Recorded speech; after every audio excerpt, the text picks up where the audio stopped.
മോഹൻലാലിന്റെ ഈ ചിത്രം നമ്മൾ ചെയ്യുമ്പോൾ ഇതിനകത്ത് ഇത് ഇത്രയും പേപ്പറിൽ കട്ട് ചെയ്ത് ഒട്ടിച്ചിരിക്കുകയാണ് എന്നുള്ള വിവരം നമ്മളിത് മനസ്സിലാക്കണമെങ്കിൽ നമ്മൾ അടുത്ത് പിടിക്കണം അല്ലേ?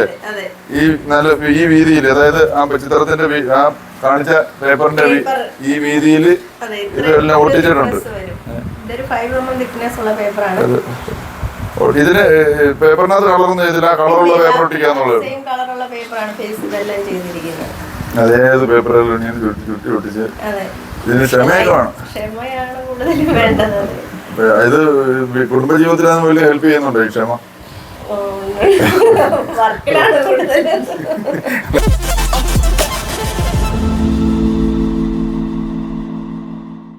ഇത് ഒരു പ്രത്യേക സ്ഥലത്താണ് നമ്മൾ പഠിക്കുന്നത്. കോളത്ത് Vellar art and craft village എന്ന് പറഞ്ഞിട്ട് ഗവൺമെന്റിന്റെ ഒരു സ്ഥാനമുണ്ട്. അവിടെ ഒരു യൂണിറ്റിലാണ്. ഈ യൂണിറ്റ് വന്നപ്പോൾ ഒരു രസകരമായ സംഭവം എന്ന് പറഞ്ഞാൽ ഇവിടെ കുറേ ചിത്രങ്ങളും ശില്പങ്ങൾ പോലുള്ള സംഭവങ്ങളൊക്കെ ഇരിപ്പുണ്ട്. പക്ഷെ ഇതെല്ലാം ചെയ്തിരിക്കുന്നത് പേപ്പറിലാണ്, പേപ്പർ ക്രാഫ്റ്റ്. അത് ആ ഒരു അത്ഭുതം നമുക്കൊന്ന് ചോദിച്ചറിയാമെന്ന് വിചാരിച്ചു. മോഹൻലാൽ, മമ്മൂട്ടി, രാഷ്ട്രീയ നേതാക്കള്, ക്രൈസ്റ്റ്, ഇവിടെ ഒരു പൈനാപ്പിൾ തുടങ്ങി എന്തെല്ലാം സാധനങ്ങൾ ഇട്ടിരിക്കുന്നത്. പൈനാപ്പിൾ ഇരിക്കുന്ന ബേസ് എല്ലാം പേപ്പറിൽ ഉണ്ടാക്കി വെച്ചിരിക്കുകയാണ്. അപ്പം ഇതിൻ്റെ കഥ അറിയാനായിട്ട് ഞാനിങ്ങനെ അന്വേഷിച്ച് വന്നപ്പോൾ ഇവിടെ ഒരു സ്ത്രീ ജനമാണ് ഇതിൻ്റെ പിന്നിൽ പ്രവർത്തിക്കുന്നത് മനസ്സിലായി. നമസ്കാരം. ആഷ അല്ലേ? ആഷ ഭാരത സംസ്കാരത്തിന്റെ ഭാഗമായിട്ട് ചില പേപ്പറുകൾ വെച്ച് ഇത് ഇപ്പൊ എന്തോ ഒരു സൃഷ്ടിയാണല്ലോ ഇത്. ഇതിപ്പം കഥകളിയാണ് ചെയ്തോണ്ടിരിക്കുന്നത്. നേരത്തെ ഇവിടെ ഉണ്ടായിരുന്നാണ്, അത് സോൾഡ് ഔട്ട് ആയി. വീണ്ടും അത് ചെയ്തോണ്ടിരിക്കുക. ഒരു പാർട്ടാണ് ഇത്. കഥകളിയുടെ ഓർണമെന്റ്സ് ഒക്കെയാണിത്. ഇത് കുറച്ച് കഴിയുമ്പോൾ ഇതൊരു വലിയ പ്രസ്ഥാനമായിട്ട് വലിയൊരു കഥകളി രൂപമായിട്ട് മാറും. ഇത് എത്ര സമയം എടുക്കും ഇങ്ങനെ ഇതൊക്കെ വലിപ്പം? 6 മാസം എടുക്കുന്നതാണ് തീർന്നു വരാൻ. അത് ചുമ്മാ ഇത് ചെയ്യാതിരിക്കുന്നതുകൊണ്ട് 6 മാസം ആണെന്നാണോ അതോ ചെയ്തോണ്ടിരുന്നാലോ? അത് കണ്ടിന്യൂസ് ആയിട്ട് ഞങ്ങൾ ആദ്യം ചെയ്തത് തന്നെ ഒരു 6 മാസം ഡേ ആൻഡ് നൈറ്റ് എന്ന് പറയാം. അങ്ങനെ ചെയ്ത് സഹായിക്കാൻ ആരെങ്കിലും ഉണ്ടോ? സഹായിക്കാനായിട്ട് മക്കളുണ്ട് 2 പേര്. അവരും ചെയ്യും. ഇപ്പൊ പിന്നെ അവർ സ്കൂളിൽ പോകുന്നതുകൊണ്ട് ഞാൻ തന്നെ പഠിച്ചു പരിപാടികളൊക്കെ. ഇതൊരു സ്വന്തമായിട്ടുള്ള സൃഷ്ടിയാന്ന് പറഞ്ഞാൽ സ്വന്തമായി കണ്ടെത്തിയതാണ്. ഇതാണ് ഇതിന്റെ മെറ്റീരിയൽ യൂസ് ചെയ്യുന്നത്, ഫിൽഡ് പേപ്പർ എന്ന് പറഞ്ഞിട്ട്. ഇതൊരു കാലത്ത് ട്രെൻഡായിരുന്നു. ഈ പേപ്പർ കമ്മലുകളൊക്കെ ലേഡീസ് കൂടുതലും ചെയ്തുകൊണ്ടിരുന്നതാണ്. ഇതുപോലെ പല കളറുകളുള്ള പേപ്പറാണ് യൂസ് ചെയ്യുന്നത്. അപ്പൊ അതിലാദ്യം തുടങ്ങി. അതിന് മുമ്പ് തന്നെ പേപ്പർ കട്ടിങ് ചെയ്തിട്ട് വർക്ക് ചെയ്യുന്നുണ്ടായിരുന്നു. ഇപ്പൊ ചെയ്യാൻ തുടങ്ങിയിട്ട് ഒരു 10-12 വർഷത്തോളമായിരുന്നു ഈ ഒരു മീഡിയത്തിൽ ചെയ്യാൻ തുടങ്ങിയിട്ട്. അപ്പൊ ഇതിനെ വെച്ചിട്ടാണ് ഒട്ടിച്ചൊട്ടിച്ചൊക്കെയാണ് ഈ രൂപത്തിലാക്കുന്നത്. പല ഷേപ്പില് പല കളർ ഉപയോഗിച്ച് ആ പേപ്പർ തന്നെയാണ് യൂസ് ചെയ്യുന്നത്. പേപ്പറും ഗമ്മുമാണ് ഇതിന്റെ ആയുധങ്ങൾ. പിന്നെ കുറച്ച് കളർ ചെയ്യും. കളർ ആദ്യം നമ്മൾ വരച്ചിട്ട് അതിന്റെ മുകളിൽ ഒട്ടിക്കുവാണ്. ഇതിങ്ങനെ വരച്ചാണ് ഇങ്ങനെ മുകളിൽ ഒട്ടിച്ചു. ഇത് ഒട്ടിക്കാനുള്ള ഒരു ഭാഗം കിട്ടാൻ വേണ്ടിയിട്ടാണ് വരയ്ക്കുന്നത്. ഇത് എത്ര നാളായപ്പോ ഈ ഒരു ക്രാഫ്റ്റ് തുടങ്ങിയിട്ട്? ഒരു 12 വർഷത്തോളമായി ഇത് ചെയ്യാൻ തുടങ്ങിയിട്ട്. അതൊരു പാഷൻ തുടങ്ങിയിട്ട്. ഈ പേപ്പറിൽ തന്നെ ആർട്ട് കണ്ടു ചെയ്യാമെന്നുള്ളതിന് ആരെങ്കിലും പ്രചോദനം അല്ലെങ്കിൽ എവിടെന്നെങ്കിലും കണ്ടു മനസ്സിലാക്കിയതാണോ? ഇത് ഒരു യൂറോപ്പിലൊരു ലേഡി ഇതിങ്ങനെ ചെയ്യുന്നുണ്ട്. ഇന്ത്യയിൽ ഇപ്പൊ ആരും പോർട്രേറ്റ് ചെയ്യുന്നില്ല. അപ്പൊ നമ്മൾ ഈ കമ്മല് ആദ്യം ചെയ്യുന്നത്, പിന്നെ അത് കഴിഞ്ഞിട്ട് വാളാട്ട് പോലെ സീനറികളൊക്കെ ചെയ്യാൻ തുടങ്ങി. അത് കഴിഞ്ഞ് ഹസ്ബൻഡ് തന്നെയാണെങ്കിൽ ഒരു തോട്ട് തന്നത് ഇതുകൊണ്ട് ഒരു പോർട്രേറ്റ് ചെയ്തുകൂടാന്ന് പറഞ്ഞാൽ അങ്ങനെ ഒരു പരീക്ഷണം എന്ന് പറഞ്ഞ പോലെ ലാലേട്ടനെ ലാലേട്ടനെയാണ്. അപ്പൊ അതൊരു 1.5-2 മാസത്തോളം എടുത്ത് ആ വർക്ക് ചെയ്യാനായിട്ട്.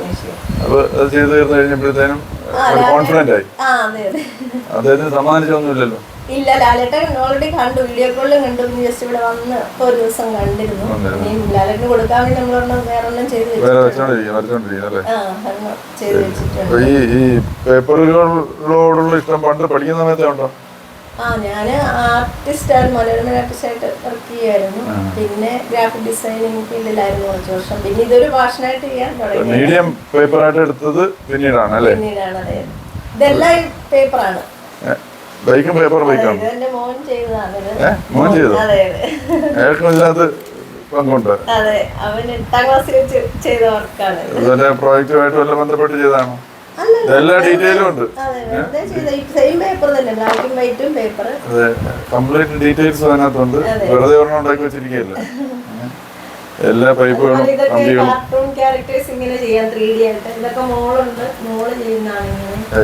മോള് കുടുംബം മൊത്തത്തിൽ ഇതിന്റെ പിന്നിലാണ്. ആ ഒരു വർക്കൊക്കെ മോളുടെയാണ്, ബേബീസ് അതൊക്കെ. ചെറിയ ചെറിയ കാര്യങ്ങൾ മോളുടേത്, വലിയ വലിയ സംഭവങ്ങളൊക്കെ നമ്മളത്. ശ്രീനാരായണ ഗുരുവിന്റെ പോർട്രേറ്റ് ഒക്കെ മോൾ ചെയ്ത വിജയ് കടകംപള്ളി സാറ്. ഞങ്ങളുടെ ഇവിടെ ഫാമിലി സ്റ്റുഡിയോ എന്ന് പറയാം, ഹസ്ബൻഡും സപ്പോർട്ട് ചെയ്യുന്നത്. ക്രിയേറ്റിവിറ്റി സപ്പോർട്ട് ഉണ്ടോ? അങ്ങനെയല്ല, ഐഡിയകൾ അങ്ങനെ കോൺസെപ്റ്റ് തരും അല്ലേ? അത് കൊള്ളാം, അത് വരച്ചാൽ കൊള്ളാം എന്നൊക്കെ പറഞ്ഞു. ഇത് ഈ ലോക്കലിലെ ഇതെല്ലാം പേപ്പർ തന്നെ. നമ്മുടെ സ്റ്റുഡിയോയിലുള്ള എല്ലാ വർക്കും തന്നെ പേപ്പറാണ്. നമ്മൾ കൂടുതലും പോർട്രേറ്റ് ഒക്കെ കസ്റ്റമൈസ് ആയിട്ടാണ് ചെയ്യുന്നത്. കളർ ബ്ലാക്ക് ആൻഡ് വൈറ്റ് എല്ലാം CM ഉൾപ്പെടെ തന്നെ നമ്മളെല്ലാം മിനിസ്റ്റേഴ്സിനും കൊടുത്തു. ഈ പടം മോഹൻലാലിന്റെ ഈ ചിത്രം നമ്മൾ ചെയ്യുമ്പോൾ ഇതിനകത്ത് ഇത് ഇത്രയും പേപ്പറിൽ കട്ട് ചെയ്ത് ഒട്ടിച്ചിരിക്കുകയാണ് എന്നുള്ള വിവരം നമ്മളിത് മനസ്സിലാക്കണമെങ്കിൽ നമ്മൾ അടുത്ത് പിടിക്കണം അല്ലേ? ഈ വീതിയിൽ, അതായത് ആ ചിത്രത്തിന്റെ ആ കാണിച്ച പേപ്പറിന്റെ ഈ വീതിയിൽ ഇതെല്ലാം ഒട്ടിച്ചിട്ടുണ്ട്. ഇതിന് പേപ്പറിനകത്ത് കളറൊന്നും ചെയ്തില്ല, കളറുള്ള പേപ്പർ ഒട്ടിക്കാന്നുള്ളത്. അതേത് പേപ്പറുകൾ ചുറ്റി ഒട്ടിച്ച് ഇതിന് ക്ഷമയൊക്കെ വേണം. ഇത് കുടുംബജീവിതത്തിലാണ് വലിയ ഹെൽപ്പ് ചെയ്യുന്നുണ്ടോ ഈ ക്ഷമ? വർക്കിലുള്ള ക്ഷമ, കുടുംബജീവിതത്തിൽ ക്ഷമ ഉണ്ടെങ്കിൽ കുഴപ്പമില്ല. അപ്പൊ എല്ലാ ഡീറ്റെയിൽസിലും കൂടെയാണ് ഈ ചിത്രം വരച്ചെടുക്കുന്നത്. ഇതൊക്കെ വരയ്ക്കാൻ ഇത്ര സമയം, വരയ്ക്കാനല്ല ഒട്ടിച്ചെടുക്കാൻ. ഇത് കണ്ടില്ല, ഇതാണ് ആദ്യമായിട്ട് ചെയ്തത്. ഇത് സൂക്ഷിച്ചു വെച്ചിരിക്കുകയാണ്. ഇത് കൊടുക്കത്തില്ല, ഇത് നമ്മൾ ആദ്യം ചെയ്തതായതുകൊണ്ട്. ശരി ശരി. അപ്പൊ ഇനി ഇപ്പൊ ചെയ്തുകൊണ്ടിരിക്കുന്ന ഈ കഥകളി രൂപം, ഇതിനിടയിൽ വേറെ ഏതെങ്കിലും പുതിയ ആശയങ്ങൾ വരുന്നുണ്ടോ? സ്റ്റേറ്റ് അവാർഡിന് പാർട്ടിസിപ്പേറ്റ് ചെയ്യാൻ കൂടെ വേണ്ടിയിട്ടാണ് ഇത് ചെയ്യുന്നത്. നേരത്തെ ഒരെണ്ണം ചെയ്തത് സെയിൽ ആയതുകൊണ്ട് വീണ്ടും ഇത് തന്നെ ചെയ്ത് വെക്കാൻ വേണ്ടിയിട്ടാണ്. നമ്മൾ ആർട്ട് ആൻഡ് ക്രാഫ്റ്റ് വില്ലേജിലാണ് ഇപ്പൊ നമ്മൾ ഈ സ്റ്റാള് നടത്തുന്നത്. അപ്പൊ ഇവിടെ നമ്മൾ പ്രവർത്തിക്കാൻ എന്താണ് വേണ്ടുന്ന ഒരു ഇവിടെ എങ്ങനെ എത്തപ്പെടും? ഇവിടെ ഒരു ഏതെങ്കിലും യൂണിക് ആയിട്ടുള്ള ഒരു വർക്ക്, അല്ലെങ്കിൽ നാഷണൽ അവാർഡ്, സ്റ്റേറ്റ് അവാർഡ് ആയിരിക്കണം. സ്റ്റേറ്റ് അവാർഡ് കിട്ടിയിട്ടുണ്ട് അല്ലേ? സ്റ്റേറ്റ് അവാർഡ് കിട്ടിയില്ല, അടുത്ത സ്റ്റേറ്റ് അവാർഡിന് വേണ്ടി ഒരു ശ്രമമുണ്ട്. അപ്പൊ ഇത്തരം വർക്കുകളൊക്കെ ഏത് കാറ്റഗറിയാണ് അവർ പെടുത്തുന്നത്? ഇത് മിസലേനിയസിലാണ് വരുന്നത് പേപ്പർ. ഈ പേപ്പർ കൊണ്ട് മറ്റു ഒരു രൂപങ്ങളൊക്കെ ഉണ്ടാക്കുന്ന ഓർഗാമി എന്ന് പറഞ്ഞിട്ട് ജപ്പാനിൽ അതുണ്ട്. അത് പക്ഷേ ഇതുപോലെ അത് ഗം യൂസ് ചെയ്യല്ലേ ഓർഗാമി എന്ന് പറയുന്നത്. ഇത് അത് സാധാരണ പേപ്പർ കട്ടിങ് ഒക്കെ ഉപയോഗിച്ച് പേപ്പറുകൾ ഉപയോഗിക്കുന്നത്. ഇത് പക്ഷേ അതല്ല, ഈ പേപ്പറുകൾ മാത്രമാണ് യൂസ് ചെയ്യുന്നത്. ഇതിന്റെ പ്രത്യേകത എന്ന് വെച്ചാൽ ഈ കളർ, ഇതിന്റെ ക്രോസ് സെക്ഷൻ ഏരിയ എന്ന് പറയുന്നത് സെയിം കളറാണ്. ബാക്കി ഏത് നമ്മൾ കളർ പേപ്പർ എടുത്ത് കട്ട് ചെയ്താലും അവിടെ എല്ലാം വൈറ്റ് ആയിരിക്കും. അത് പിന്നീട് ഫെയ്ഡ് ആവും കാലക്രമേണ. ഇതാകുമ്പോൾ ഫെയ്ഡ് ആവില്ല, അതുപോലെ ക്വാളിറ്റി ഉള്ള പേപ്പറാണ്. അതെ, നമ്മള് ചിത്രം വരയ്ക്കുന്നത് പറഞ്ഞ പോലെ തന്നെ കളർ മിക്സ് ചെയ്യുന്ന പോലെ തന്നെ പേപ്പർ തന്നെ മിക്സ് ചെയ്ത് ഇത്രയും കളറുകളാണ്. പലപാട് കളറുകൾ, ഏത് കളർ നമുക്ക് അവൈലബിൾ ആണ്. ഡാർക്ക്, ഡെപ്ത് ഉള്ളതും ഡെപ്ത് കുറഞ്ഞതെല്ലാം അത്രയും പേപ്പറുകളുടെ സ്റ്റോക്ക് നമ്മുടെ കയ്യിൽ വേണം. ഈ മറ്റേ തയ്യൽക്കാരുടെ നൂല് ഉണ്ടായിരിക്കുന്നു അല്ലേ, അതായത് കളറിന് പറ്റിയത്. അപ്പൊ 10-12 വർഷമായിട്ട് ഇത് ചെയ്യുന്നു.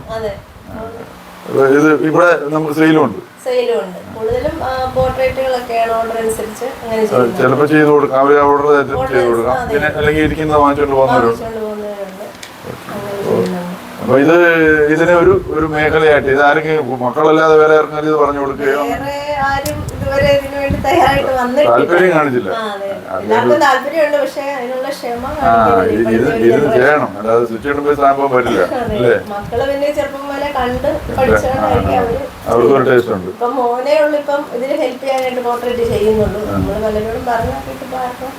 മക്കളൊക്കെ എന്തായി?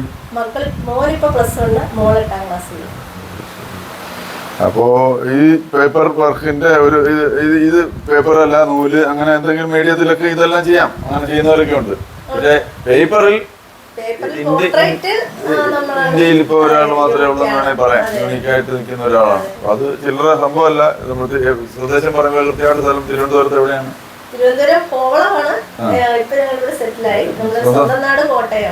കോട്ടയത്ത് നിന്ന് കോവളത്തെത്തി. രണ്ടും ഗോവയാണ്.